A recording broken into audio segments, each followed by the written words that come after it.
어저께 5.18 관련해서 이재명 대통령이 장동혁을 면전에 놓고 5.18 헌법에 수록해야 되는데 왜 협조 안 해주냐라고 얘기를 했습니다.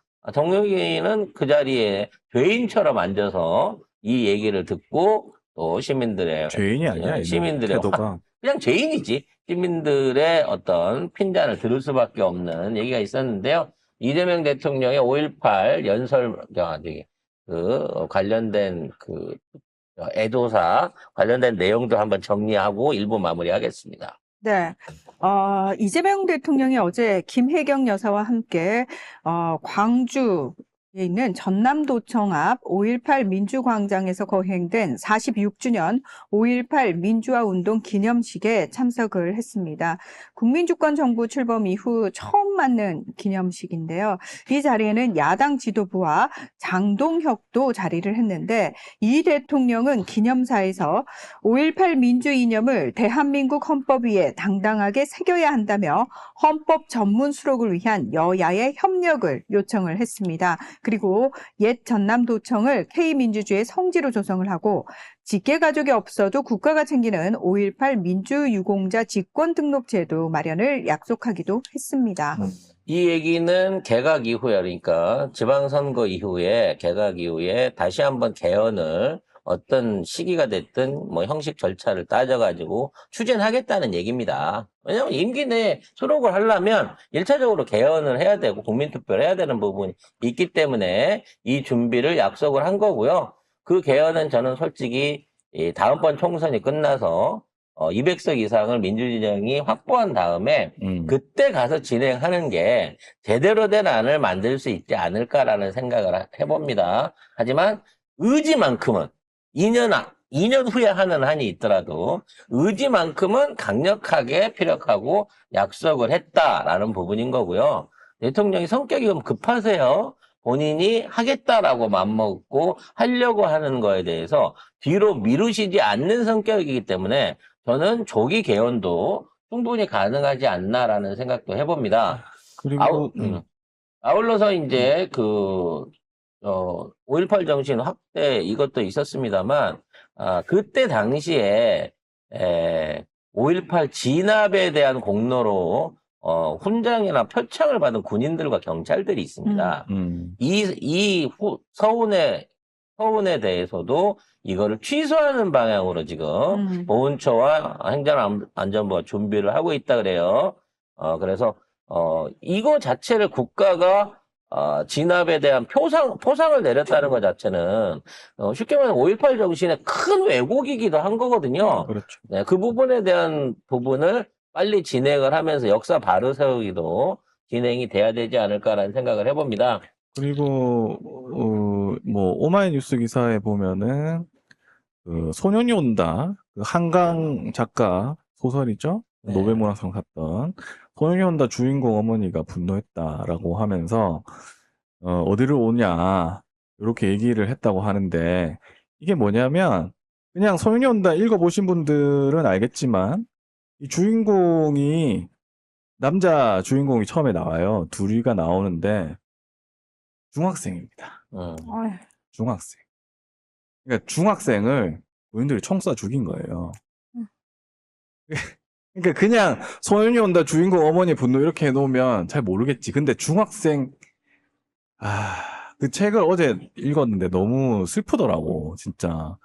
거기에도 나와요. 심하게 진압하면 진압할수록 표창을 줬다. 심하게 고문을 할수록 표창을 줬다. 이런 게 그 책에도 계속 나옵니다. 그게 2014년에 발표한 책입니다. 그 어머니가 여기 와가지고 어디 여기 오냐 이렇게 얘기를 하는 거죠. 1호 발표로 희생됐던 중학생 소년이 송정저수지라고 저희 광주 저희 아버지 회사에 있던 바로 그 옆에 있는 저수지에서 우무들 수영을 하고 그때 물속에서 놀던 중학생이었어요. 근데 그걸 오리사냥이라고 그러면서 군인들이 조준 사격을 한 거예요. 멀리서. 그래서 첫 번째 희생자가 그렇게 난 거예요. 난 그래서 그 얘기를 들을 때 저것들은 대체 대한민국 국민인가? 정상적인 정신인가? 아니, 일반적으로 군인이 총을 들고 민간인을 진압하러 간다는 것 자체에서부터 거부감을 느껴야 되는데, 걔네들은 생각할 때 얘네들은 사람이 아니고 빨갱이고, 죽여도 된다 그래서. 죽여도 되는 그런 대상이다라고 얘기를 하면서 이거를 강제로 주입시켜가지고 그 사람들을 동원했다는 겁니다. 지금 그때 동원됐던 군인들 또 그때 어떤 형태로든지 이 진압 행위를 통해서 가해 행위를 했던 군인들 양심선언하거나 반성하는 사람들 지금 나오고 있습니까? 그 사람들도 지금 나이가 이제는 6, 70대가 넘어가고 있을 거예요. 할아버지들이 돼 있을 겁니다. 제가 중학생이라고 얘기하지만 그 책에서 어떻게 표현하냐면 아직 초등학생 같은데 키가 작은데 근데 중학생이야. 이렇게 돼 있어요. 그러니까 뭐 어리고 뭐 이거는 상관이 없어. 그냥 손 들고 항복하러 나오는 애들도 그냥 쏴 죽인 거야, 애들은. 군인이라고 얘기를 할 수가 없습니다. 그냥 살인마입니다, 인마들은 진짜.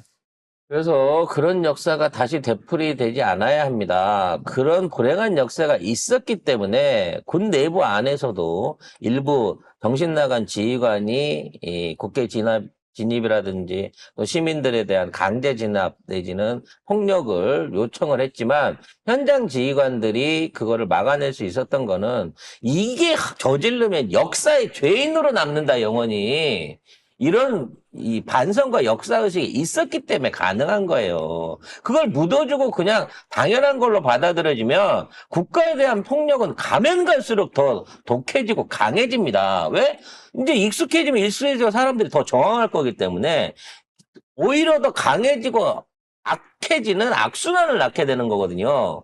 우리는 다시는 그런 역사를 반복해서는 안 되겠습니다. 그러니까 이런 역사를 반복하지 않기 위해서 우리가 5.18을 기리는 건데, 근데 그거를 이제 일배충들이나 이 민주주의 싫어하는 인간들이 이거를 희화화하고 조롱하고 밈으로 사용하고 하면서 그걸 어린 친구들한테 뿌리고 있는 거예요. 그 어린 친구들이 또 뭐 아무 생각 없이 그냥 이거를 뭐라고 해야 되나?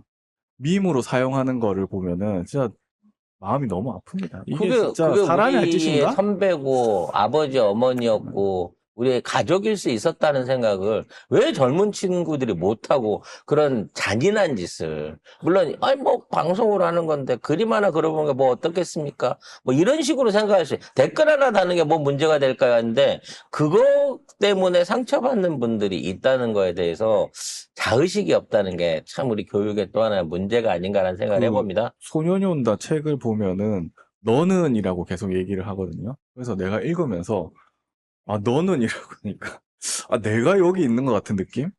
친구를 막 찾아가거든요. 친구가 총을 맞고 있는 걸 보고, 근데 자기가 가려고 하니까 아저씨들이 못 가게 하고, 왜냐면 그 총 맞은 애한테 가면 또 쏴 죽이니까. 그러니까 조준해서 사격을 하니까. 그게 어린이들은 아니든.